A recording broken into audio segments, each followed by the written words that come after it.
King's Landing is both a city and a curse. Aegon the Conqueror was the first king to land there. His first conquest, a tiny village at the mouth of the Blackwater River, where he raised a wooden fort. When it became clear that Aegon would earn his title, people flocked to the fort and renamed it King's Landing in his honor. The ploy succeeded, and Aegon chose King's Landing for his capital over older and more beautiful cities like Old Town and anywhere else. The currying of royal favor thus became the foundation of the city, and blood its bricks. Maegor the Cruel, Aegon's son, completed the city's famous Red Keep to hold the trappings of power, the royal family, the king's guard, and the Iron Throne. To maintain the new castle's secrets, Maegor murdered all its masons and craftsmen at a feast, which he catered with the new castle servants, who soon found all its secrets for themselves.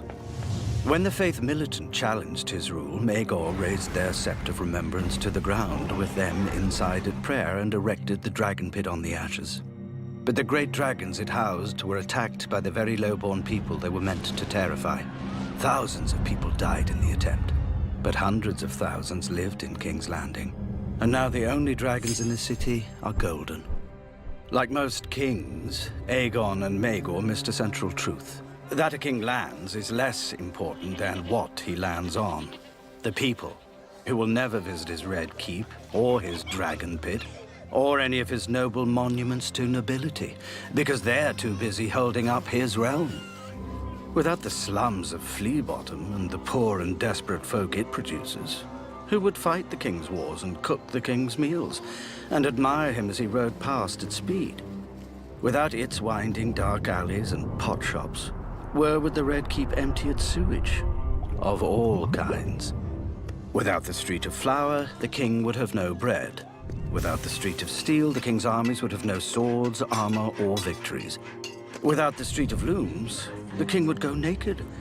And without the Street of Silk, he wouldn't enjoy it.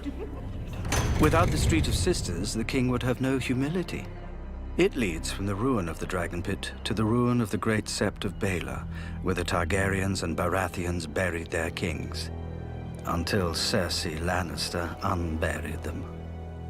Now those kings are ashes, scattered on the wind, and nobody marked where they landed. A palace without people is a tomb. A realm without people is scenery.